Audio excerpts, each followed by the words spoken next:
جی ناظرین، بریک کے بعد آپ کو خوشامدید کہتے ہیں۔ اٹارنی جنرل کے خط کے جواب میں شریف خاندان نے بھی خط لکھا ہے۔ شہباز شریف صاحب نے اس خط کا جواب دیا ہے اور اس کو کہا ہے کہ یہ عدالتی فیصلوں پر اثر انداز ہونے کی کوشش ہے۔ اور یہ سب کس طریقے سے کوشش ہے؟ کیا لکھا ہوا ہے کہ یہ کہا گیا ہے کہ جی اٹارنی جنرل نے جو خط لکھا ہے یہ عدالتی حکم کو بھی اس میں نظر انداز کیا گیا ہے، اور اس سے تاثر ملا ہے کہ یہ جو خط ہے یہ سیاسی مقاصد کے لیے استعمال ہوا ہے، اور اسلام آباد ہائی کورٹ میں زیر سماعت معاملے پر خط لکھ کر توہین عدالت بھی کی گئی۔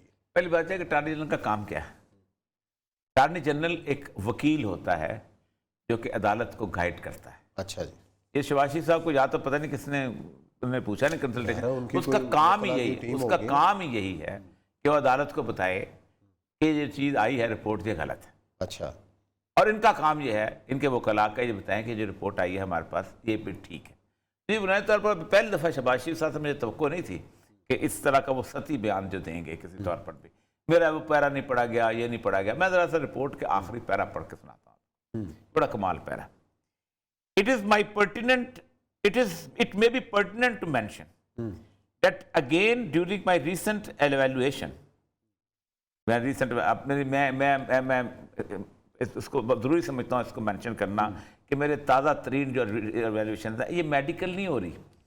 I found Mr. Sharif under a lot of stress، میں ان کو ایک بہت زیادہ سٹریس میں دیکھ رہا ہوں۔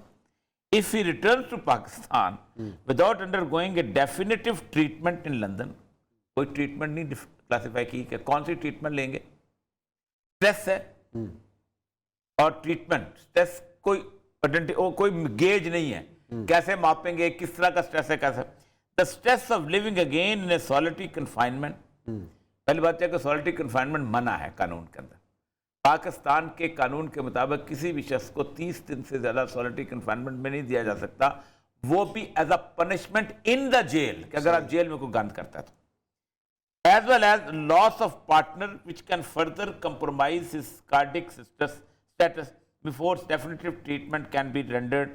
As previously mentioned, if he returns to solitary confinement, he may develop what we call Takotsubo syndrome۔ یہ وہ ہوتا ہے کہ ہارٹ کا، ٹھیک ہے، due to this stressful environment with devastating consequences۔ Should you have any further questions, please do not hesitate to contact me۔ Fayyaz Shawwal MD FACP FACC FSCAI، ہاں جی، امریکہ سے ڈائریکٹر انٹرونشنل کارڈیولوجی واشنگٹن۔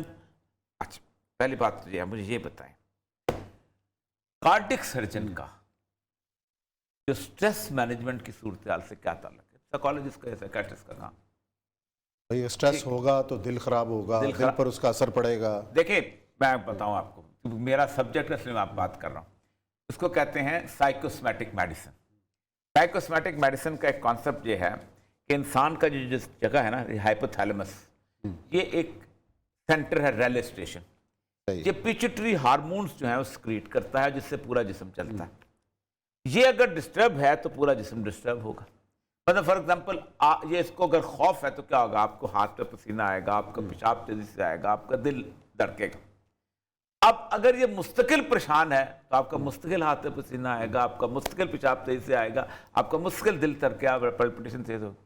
یا آپ کا کہا جاتا ہے کہ جو سٹمک ہے it is the most sympathetic organ of the body, انسان کا سب سے ہمدرد جو آرگن ہے وہ ہے، ذرا سا پریشان ہو تو آپ کا معدہ خراب ہو جاتا ہے کیونکہ فوراً وہ اس کو لیتا ہے اس کا۔ تو یہ تو ایک بیسک سائنس ہے، اور اس کے اوپر سب سے بڑی بات یہ ہوتا ہے کہ سمپل 4 ٹرنکولائزرز ہیں وہ آپ کو دے دیں تو آپ کا رشتہ جو ہے ہائپوتھیلمس پیٹی کو ختم ہو جاتا ہے، تو سٹریس ختم ہو جاتا ہے۔ وہ جتنی دیر تک آپ ٹریول کرتے ہیں آپ ٹرنکولائزر کے ذریعے سے لے آئیں ان کو، یا آپ کو ان کو سیڈیٹ کر کے لے آئیں، جو بھی، میں ویسے یہ نہیں کہہ رہا ہوں، مسئلہ یہ نہیں ہے۔ مسئلہ سر جو کل ہم نے بات کی تھی عثمان صاحب، اس ملک کے ساتھ مذاق کیا جا رہا ہے۔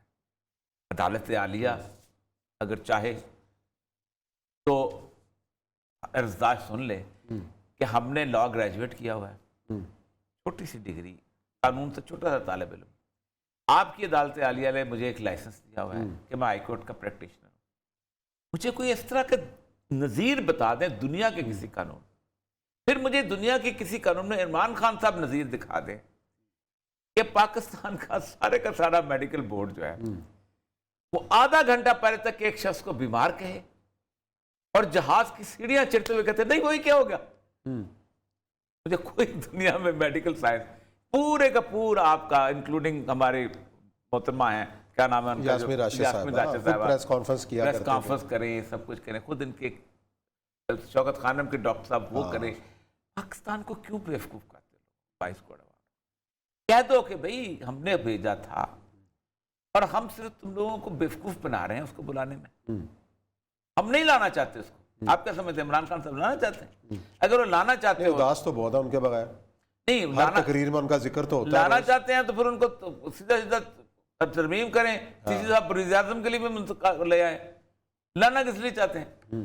ادھر سے کھڑے ہو کر تقریریں فرما رہے ہوتے تھے. قطر میں کی تھی انہوں نے میں بھی جاؤں گا میں دیکھوں میں پہلے اے سی اتاروں گا. امریکہ میں کی تھی امریکہ میں کی تھی کہ جی میں اے سی بھی اتروا دوں گا اور یہ کر دوں گا. پاکستان کو بیوقوف بنا رہے ہیں سارے ملک پاکستانی عوام کو بیوقوف بنا رہے ہیں. جو بھی ہے نہیں آپ کر سکتے بتا دو کر سکتے ہو جو وہ بھی بتا. سر بیانیہ کی تو جنگ ہے نا. آپ نے ایک بیانیہ تو بنا دیا کرپشن کے خلاف جنگ ہے میں لڑ رہا ہوں اور یہ ہے. عثمان صاحب مجھے بتائیں دنیا پوری میں بیانیہ کی جنگ ہوتی ہے لیکن بیوقوف نہیں بنایا جاتا لوگوں کو.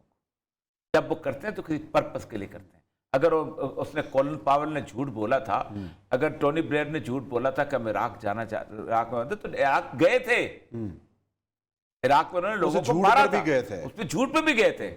ظفر اقبال صاحب کا شعر پر خصوص ہے جھوٹ بولا ہے تو قائم بھی رہو اس پہ ظفر. آدمی کو صاحب کردار ہونا چاہیے. اچھا صاحب کردار والی اصل مسئلہ یہ ہے کہ یہ بحثیں میں تو کہتا ہوں ہم میڈیا والوں کو کم سے کم ایک چیز پہ کم از کم اکٹھے ہو جانا چاہیے کہ ہم وہ سٹوریز جس کے اندر سبسٹنس نہیں ہے ہم اس پہ اوپر پروگرام. پھر تو بند سارا کچھ پھر تو سارا کچھ بند روٹی سیٹ اور شی سیٹ اور اس کے 4 گھنٹے کی تقریر اس کی آن ایئر ہونی ہے 2 گھنٹے کی اس کی نہیں آپ شو نہ کریں اور ایک ہی تقریر ہے. مسئلہ ہے کہ کنٹینٹ بدل جائے پھر بھی ہے. بھائی عمران خان صاحب کی آج سے 30 سال پہلے جو تقریر تھی جب 22 سال پہلے آئے تھے نا جب اس کے اندر اور وہ مجھے یاد اچھی تھا میں ایک دفعہ ان کے اس میں ملنے گیا تھا جو ظفر علی خان روڈ پہ دفتر ہوتا تھا. ہاں جی اسکاچ کار تو ایک باپا ان کے ساتھ لگ گیا اور عمران خان صاحب باپے کے ساتھ بحث کرتے جا رہے ہیں ایسے نہیں ہو سکتا ایسے اور وہ بالکل ایسے. میرا خیال ہے سب سے بڑا مسئلہ یہ ہے کہ وہ فی البدی تقریر کرتے ہیں اس لیے ایک ہی بات وہ بار بار کر رہے تھے. اگر وہ لکھوا کے پڑھ لیں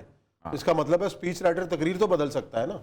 نیا کنٹینٹ ملے گا الفاظ ملیں گے نئے جملے ملیں گے. عمران خان صاحب کا سمجھتے ہیں کہ میں بہت شاندار قسم کا اوریٹر ہوں اور میں ایک ریٹورک کو بیان کر سکتا ہوں میں یہ کرتا ہوں. اس میں بہت ساری غلطیاں بھی کر جاتے ہیں. دیکھیں دنیا پوری میں لوگ ہوتے ہیں. آپ کو بھی دیکھا ہے کہ بڑے سے بڑا مقرر اب دیکھیں Obama was the best speaker Kennedy was the best speaker. سب نے چٹیں رکھی ہوتی تھی نوٹس رکھے ہوتے تھے پرچی رکھی ہوتی تھی. یہاں پہ کوئی چٹ رکھ لے تو اس کا مذاق اڑا دیتے ہیں. نہیں چٹ سے پڑھنا نہیں چاہیے. اب جگہ میں پروگرام کرتا ہوں میں سامنے لکھا پڑ رہا تھا کہ یہ چیزیں یہ لازمی بات ہے لازمی آپ کے نوٹس ہیں سامنے آپ نوٹس نہیں رکھتے رکھے ہوتے ہیں لیکن بڑے عجیب قسم لیکن اسی لیے ہر تقریر میں کوئی نہ کوئی جملہ دے جاتے ہیں. اب یہ آپ اس کے اوپر پھر 3-4 دن شوز ہوتے ہیں 3-4. سب سے بڑی بات یہ ہے کہ جو پرائم منسٹر کی جو اسپیچ ہوتی ہے those are policy statement. Policy statements کے اندر if but she would میں اس کا بھی فرق پڑتا ہے اور اس کے اوپر وہ بہت سینسٹیو ہوتے ہیں اس معاملے کے اندر.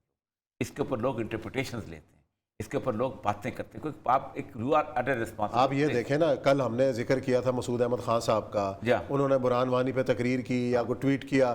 آج امریکہ نے روکا ہوا ہے ان کا. کتنی پرانی بات ہے کہ مطلب انہوں نے ایک ایز اے صدر آزاد کشمیر وہ ایکٹ کیا اور آج اس کو پھر اس کے بعد وہ جو انہوں نے کہا کہ انسٹیگیٹ کرتا پھر وہ فضل الرحمان خلیل والی بات لے لیجیے کیا وہ کیا جو بھی تھا.